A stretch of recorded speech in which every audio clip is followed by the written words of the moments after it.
কাকদ্বীপ থেকে আমাদের সাথে দেখা করতে এসেছে। দিদিভাই আমাদের ভিডিও থেকে খুব আনন্দ পেয়েছে, খুব খুশি আমরা। দিদিভাইয়ের একটা পেজ রয়েছে, দিদিভাই পরিবারে তোমরা যাও সবাই দেখো, দিদিভাই ভালো রিলস বানাচ্ছে, ভিডিও ভালো বানাচ্ছে। পেজের নামগুলো বলে দাও। রীতা দাস ঝুলকি ফেসবুকে, আর রীতা ঝুলকি আছে ইউটিউব, আর হচ্ছে ইনস্টাগ্রাম আছে রীতা ঝুলকি আর কি, রীতা গ্ল্যামার্স বিউটি আর কি, পার্লার আছে আর কি। ঠিক আছে, রীতা গ্ল্যামার্স বিউটি। দিদিভাইয়ের পরিবারে সবাই ঘুরে আসো। Hello guys, good morning. দেখো সকাল সকাল সাজুগুজু করে রেডি হয়ে নিয়েছি। তো কোথায় যাব, তার জন্য কি করতে হবে, আমার চ্যানেলে তোমাদের চোখ রাখতে হবে। আজকে তোমাদের বড় একটা সারপ্রাইজ দিতে চলেছি। তো একটা দেখতে দেখো আমরা পা ভ্যানে উঠে পড়েছি, আর ঠান্ডাও অতটা নেই, ঠান্ডাটা অনেকটাই কমে গেছে। তো good morning friend, welcome back to my channel. Rita চ্যানেলে সবাইকে জানাই স্বাগত, অনেক অনেক শুভেচ্ছা। বড়দের জানাই প্রণাম, আর ছোটদের জানাই বুক ভরা ভালোবাসা। আবারও একটা আমি নতুন ভিডিও নিয়ে চলে এসেছি তোমাদের সামনে। তো দেখো কত ঢং করে করে যাচ্ছি মা ছেলে। তারপরে দেখো ছেলের হাত ধরে নিয়ে হাঁটতে আছি, রওনা দিচ্ছি তো বাসে উঠবো বলে। বাট বাসে উঠলে তো আমার তো খুব বমি হয় আর মাথা ঘোরে, বাট আমাকে তো চেষ্টা করতেই হবে। বলতে দেখতে দেখো আমি বাসের সামনে বসেছি, আর কত সুন্দর দেখো বাসের সামনে ঠাকুরগুলো রাখা আছে, আর ড্রাইভার এদিকে ড্রাইভ করছে দেখতে পাচ্ছ। আর ঠাকুরগুলো মানে আমার খুবই ভালো লাগছিলো। তারপরে বসে আছি, ওরাও বসেছে, একেবারে আমি ড্রাইভারের পাশেই বসে আছি বমি করি বলে। ওদিকে ছেলে বসে আছে, শুধু বলছে মা। দেখো দেখতে দেখতে আমার মাথা ঘোরা শুরু হয়ে গেছে, বমি বমি ভাব, নাকে রুমাল চাপা দিয়ে বসে আছি খুবই কষ্টে। মাত্র 25 মিনিটের জার্নি, তাতেই মাথা ঘুরে যাচ্ছে। এই ব্রিজটা দেখো অসাধারণ, জাস্ট ওয়াও। হ্যাঁ, এটা হলো গঙ্গাধরপুর ব্রিজ। অনেকেই এখানে বেড়াতে আসে, তো যাদের যাদের ইচ্ছা তোমরা অবশ্যই বেড়াতে আসতে পারো। তো পাথর প্রতিমা গঙ্গাধরপুর ব্রিজ, আর ব্রিজটা খুবই সুন্দর। আর এখন আমরা ব্রিজের উপর দিয়ে ব্রিজের উপর দিয়ে আমরা যাচ্ছি। আর এই যে প্রাকৃতিক মানে সৌন্দর্যটা মানে ফিল করছি, অনুভব করছি আর কি। দেখো বাসটা এসে থেমে গেছে, যেহেতু নদী বহুল এলাকা, আমি তোদলে যাচ্ছি। দেখতে দেখতে দেখো বাস থেকে নেমে যাচ্ছি, আর মাথা ভীষণই যন্ত্রণা করছিল, যা বলবার নয়। মানে কি আর বলবো, আমি তো মুখ চিপে রেখেছি। আর নেমেই আমি জল খেলাম, জল খেয়ে দেখো আমরা মানে ভ্যানের উদ্দেশ্যে ভ্যানে উঠে পড়েছি। আর ভ্যান ছেড়েও দিয়েছে, আর যেন মনে হলো কি শান্তি, মানে বাসটা যেন আমার জীবনটা নিয়ে নিচ্ছিল। কি বলবো বন্ধুরা, আমার যেন মানে পুরো আধাঘাতে আমার জীবনটা চলে যাবে, এরকমই অবস্থা। কেন জানি না, বাসে উঠলে আমার খুবই বমি পায়। আর দেখো দেখতে দেখতে আমরা এখন মানে ভ্যানে যাচ্ছি। আর ভ্যানে চড়তে তো খুবই ভালো লাগে, কার কার ভালো লাগে অবশ্যই জানিও। হাওয়া খেতে খেতে যাচ্ছি, প্রকৃতির হাওয়া আর প্রকৃতির সৌন্দর্যটা জাস্ট দেখো, ওয়াও। সত্যি কথা বলতে ভিলেজের যে সৌন্দর্যতা, তার একটা মানে মাধুর্য রয়েছে, মানে জাস্ট ভাষায় বলে মানে কাউকে প্রকাশ করা যাবে না। আর দেখতে পাচ্ছ কত সুন্দর গাছপালা সবুজ। আর এখন তো ওই সাইকেল চাষ নাকি বলে, ওইগুলো হচ্ছে। আর দেখো একটা রাস্তার মধ্যে কীরকমভাবে ভ্যানগুলো পাস করছে। বলতে বলতে পৌঁছে গিয়েছি, আর ভাড়া দিলাম 20 টাকা করে ভাড়া, মানে মাত্র 5 কিলোমিটার রাস্তা, তাই 20 টাকা করে মাথা পিছু নিয়ে নিল। তারপরে দেখো আমরা রওনা দিচ্ছি। তো মানে এদিকে দেখো মূলো চাষ, টমেটো চাষ, আমরা বললাম যে চুরি করে নেব, একটু মস্তি করলাম। তো মস্তি করে তারপরে মা ছেলে সামনের দিকে এগোতেই আছি। আর দেখো দেখতে দেখতে নদীটা অবশ্যই তোমরা দেখতে পাচ্ছ। আর যেহেতু সুন্দরবনে বসবাস করি, সুন্দরবনের সৌন্দর্যতা তো অবশ্যই উপভোগ করছি। আর তোমরা যারা যারা করতে চাও অবশ্যই আসতে পারো, মানে তোমাদেরকে নিমন্ত্রণ দেওয়া থাকলো, অবশ্যই আমার বাড়ি বেড়াতে আসতে পারো। তো দেখো দেখতে দেখতে আমি চলে যাচ্ছি, ছেলে দাঁড়িয়ে গেল। তো সবাই মানে খেয়া নৌকো, যে আড়ের নৌকো যে পারাপার হয়, ওই খেয়া নৌকোটা ধরার জন্য সবাই ব্যতিব্যস্ত হয়ে ছুটে গেলাম ঠিকই, বাট খেয়া তো এখনও এসে পৌঁছালো না।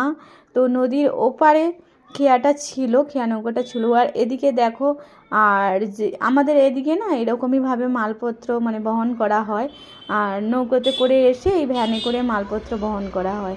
কি আর করা যাবে বলো, এদিকে তো আর গাড়ি চলে না। তো দেখতেই পাচ্ছ দেখতে দেখতে আমরা চলে এসেছি। এই ঘাটটার নাম হলো যুধিষ্ঠির ঘাট। তো পাথর প্রতিমা যুধিষ্ঠির ঘাট। আর আমি আমার ঠিক মনে নেই এসেছিলাম কিনা। আর নদীতে জল দেখো এখন না জোয়ার, আর এদিকে মেয়ে বসে আছে, ছেলেও দাঁড়িয়ে আছে। তো দেখতেই পাচ্ছ। আর এদিকে দেখো ছোট্ট একটা নৌকা, ওই নৌকা থেকে মালগুলো তুলছিল। আর এতটাই রোদ কি বলবো, মানে আমরা যে কাকদ্বীপে ছিলাম, মানে গায়ে রোদ লাগে না বললেই হয়। মানে কি ঠান্ডা, সারাদিনটা কিভাবে কাটে। আর আজকে বেরিয়েছি একটু রোদে, মানে মাথার যন্ত্রণা করছে, চোখের যন্ত্রণা করছে। আর আমার ছেলে বলছে এখানে কুমির আছে।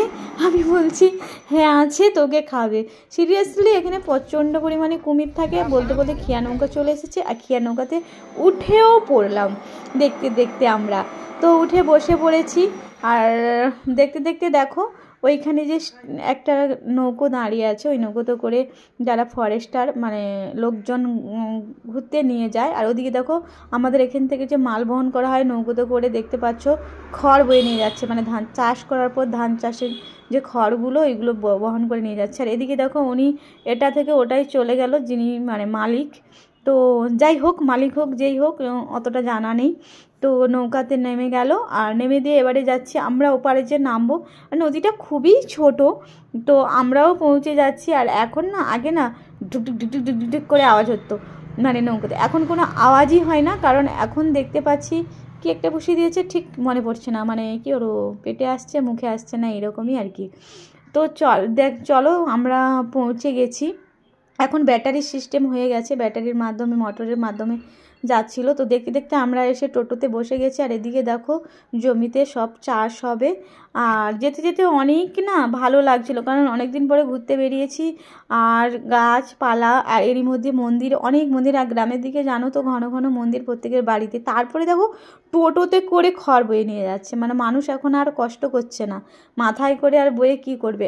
আর এই দেখো সৌন্দর্য, এই গাছগুলো দেখলে কার ভালো লাগে না বলো। মনে হয় যেন এখানে জাস্ট কখন বিকেলবেলার দিকে বসে বসে হাওয়া খাওয়া, এর একটা আলাদাই অনুভূতি সিরিয়াসলি। আর শহরে থাকলে এই জিনিসটা অবশ্যই পাওয়া যায় না। মানে গ্রাম একটা শান্তির প্রতীক জায়গা। তো দেখো এখানে আলু চাষ করছে, আর বাগানে জল দিচ্ছে দেখতে দেখতে। আর এদিকে দেখো চাষবাস হবে বলে অনেকটাই জমি হাল করে নিয়েছে। তো দেখতে দেখতে দেখতে দেখতে এখানে দেখো আমাদের গ্রামে জলও চলে এসছে, টাইম কল। তো এখানে মানে জলের লাইন করছে। আর ছেলে যেতে যেতে কি বলবো, বলতে বলতে আমরা ব্রজবল্লভপুর বাজারে পৌঁছে গিয়েছি। আর ছেলে দেখো দেখতে দেখতে কি না চরখি নেবো, মানে মাথা খারাপ করে দিচ্ছে, কি আর বলবো। তো ওকে চরখি কিনে দিয়ে জিনাদের বাড়িতে যাব। তো ওনাদের বাড়ির উদ্দেশ্যে আমি মানে রওনা দিয়ে দিয়েছি। তো নেমে হেঁটে হেঁটে যাচ্ছে। এই একটা ঘর দেখো, আমার খুব সুন্দর লাগছিল, ফোনে কতটা আসছে বলতে পারবো না। সামনে থেকে কালারটা না জাস্ট ওয়াসাম, মানে ভাষা বলে বোঝানো যাবে না। এরকম একটা শান্তি নিরিবিলিতে জায়গায় ঘর হবে, মানে আলাদা একটা শান্তি, খায় আর না খায়। তো দেখতেই পাচ্ছ এইভাবেই গ্রামের মানুষরা যাতায়াত করে, এই একটা ছোট্ট টোটো গাড়ি। আর তারপরে দেখো তিনজন মানে তিন রকমভাবে হেঁটে যাচ্ছি, ছেলের সামনে ছুটে যাচ্ছে, আমি মিডিলে, আর মেয়ে তো দেখতে পাচ্ছ পিছনেই হেঁটে হেঁটে আসছে। আর এদিকে দেখো তো মানে কি বলবো, সাথে দেখা করতে এসেছে দিদিভাই, আমাদের ভিডিও দেখে খুব আনন্দ পেয়েছে, খুব খুশি আমরা। দিদিভাইয়ের একটা পেজ রয়েছে, দিদিভাই পরিবারে তোমরা যাও সবাই দেখো, দিদিভাই ভালো রিলস বানাচ্ছে, ভিডিও ভালো বানাচ্ছে। নামটা বলো, পেজের নামগুলো বলে দাও।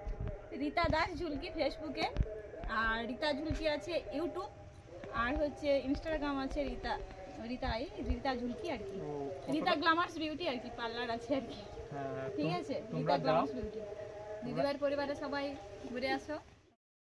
কার কার এই স্মৃতিটা খুব মনে পড়ে, কার কার ইচ্ছে হয় যে আবার ফিরে যায় এই জায়গায় বলো। এই কথায় আছে না, আবার আসিব ফিরে ধান সিঁড়িটির তীরে এই বাংলায়, তাই না?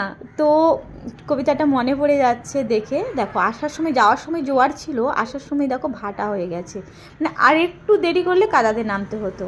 মানে মানে ঠিক টাইম মতো চলে এসেছি। পুরো জল দেখো নদীতে নেমে গেছে, ওই ঘাটটা ওপারে দেখো দেখা যাচ্ছে, মানে ছোট্ট জাস্ট ছোট্ট একটা নদী, 3 থেকে 4 মিনিট পার হতে সময় লাগে। আর ছেলে কি কাঁকড়া দেখছে, বলছে মামা দেখো ওদিকে কাঁকড়া।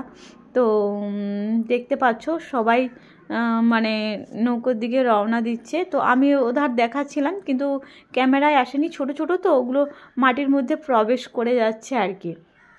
মানে ওগুলো ঠিক ক্যামেরাতে আসছে না। আর আমি যেহেতু হাঁটছিলাম অতটা সিরিয়াসলিভাবে ক্যামেরায় আমি মানে বন্দি করিনি, কারণ খেয়া নৌকা ছেড়ে দেবে, আমাদের তাড়াতাড়ি করে উঠতে হবে। আর এত ফিসলি তো মানে জলটা কমে গেছে, ক্যাকলাস না কি বলে সব, মানে কি বলবো আমার মাথায় আসছে না। আর বাইকগুলো কিভাবে মানে এপার থেকে ওপারে নিয়ে যায়, মানে তোমরা দেখো কি কষ্ট করে, দেখো জাস্ট কত কষ্ট করতে হয়, দেখো খেয়াতে করে ওপারে নিয়ে যাচ্ছে, মানে জাস্ট দেখো তোমাদের দেখাচ্ছি। আমি এই জিনিসটা না অনেকবার ভিডিও করেছি, কিন্তু এই জিনিসটা ক্যামেরা বন্দি করিনি, কিন্তু তোমাদের দেখালাম যে গ্রামের লোকেরা কি কষ্টে জীবনযাত্রা বহন করে, দেখতে পাচ্ছ। তো খেয়া নৌকাতে বাইকগুলো উঠে গেছে আর সাইকেলও উঠে গেছে। তো আমি বসে বসে মানে কি আর বলবো, যে আর একটু ক্লিপ নিয়ে নিই, এখন আমরা বাড়ি ফিরছি।